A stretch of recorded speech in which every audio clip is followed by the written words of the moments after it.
একটা ট্রাকের ভিতরে লোড থাকে আপনার মনে করেন 1 টন লইতে পারবে, ওখানে 60 টন লয়, তারপরে তার স্প্রিং এর সমস্যা না, ওই স্প্রিং দিয়ে আমরা এটা বানাই। এটা তো অনেক বছর আগের থেকে এগুলো মনে করেন তৈরি হয়, নতুন তো কোনো জিনিস, নতুন মনে করেন বিভিন্ন কোয়ালিটি বানায়, কিন্তু নতুন কোনো তৈরি হয় না। নতুন মনে করেন আমরা বিভিন্ন কোয়ালিটির নতুন জিনিস বানাই পছন্দ মতো, আপনি যেইভাবে ডিজাইন দিবেন, আইকা দিবেন ডিজাইন, ওইভাবে বানাই দিতে পারবো। চায়নার সাথে আমাদেরটা বেশি বেটার হবে। কেন হবে? এটা আমরা নিজের হাতে তৈরি করে বিক্রি করি, আর ওখান থেকে চায়না থেকে আইনা বিক্রি করে তারা। আমাদের স্প্রিং এরটা যদি আমরা অরিজিনালটা দেই, ইনশাআল্লাহ 100 দাঁড় হবে। আপনার চায়নার সাথে 100% সরস হবে। ছুরি চাপাটি দিয়ে আপনার সেনি আছে, আতুর আছে, প্যাবট কারে ডেনিং এর কাজ করে, বিভিন্ন ভ্যারাইটিস মাল আছে। এগুলো তো মনে করেন আমরা দীর্ঘদিন আগে তো মনে করেন আমরা মানুষ এগুলো নিতে এলে মাটি দিয়ে বানাই, স্যাম্পল নিয়ে আসতো, আমরা ওইটা দেখতে দেখতে আমরা এখন ঠিক করে রাখছি, আপনার মাটি দিয়ে স্যাম্পল আনা লাগে না। এগুলো সবই কঠিন জিনিস। এগুলো মনে করেন গোল স্প্রিং গুলো মনে করেন কাইটা হেরপেক আবার বানাইতে হয়, এগুলো গ্যাসে কাইটা আনতে হয়। এই যে চায়না ছুরি না, আমরা শতকরা 90% মানুষের দ্বারা জিজ্ঞাবেন তো 2 দিন কাটার পর দাঁড় থাকে না। আমাদের এই স্প্রিং এরটাই ভালো হয়।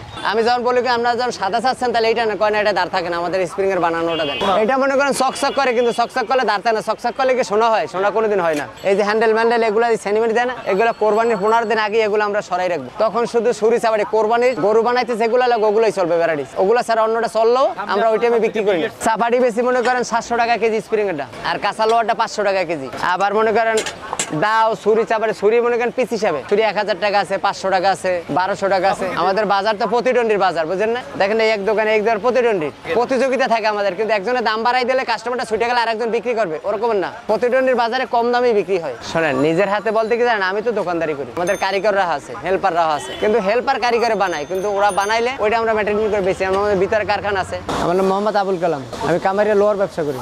এখানে বডি আছে, দাও আছে, খন্তা আছে, কুড়াল আছে, চাপাটি আছে, ছুরি আছে, বিভিন্ন রকম ভ্যারাইটিস মাল আছে।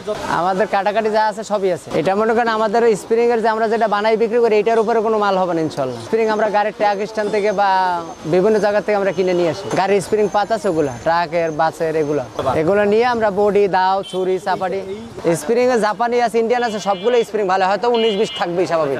আমরা ছুরি, দাও, বটি, আপনার খন্তা, কুড়াল, এগুলো সবই স্প্রিং দেয়, কিন্তু কুড়ালটা বেশিরভাগ হয় আপনার রেলবেট দিয়ে, রেল লাইন দিয়ে আপনার এই কুড়ালগুলো হয় এগুলো। আর আমাদের চাইনিজ কুড়াল আছে না, চাইনিজ কুড়ালগুলো আমরা মনে করি স্প্রিং দিয়ে বানাই, অনেক পার্থক্য আছে। ওগুলো হেরা কি দিয়ে বানায় এটা তো আমরা যাই না।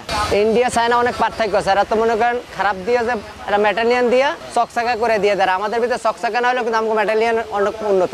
আমগোটার সাইডে ওটা তো ধার বেশি হওয়ার কথা কোনোদিনও না। স্প্রিং এর উপর তো কোনো মালই হবে না ইনশাল্লাহ। আমরা লোহা কেনার পরে মনে করেন যেটা স্প্রিং এর মাল ওটা চিহ্ন দিয়ে রাখি, আর যেটা কাঁচা লোহার মাল ওটা চিহ্ন দেয় না। এই যে দেখেন আমার দোকানের সিল দেওয়া, এটা চিহ্ন দেওয়া।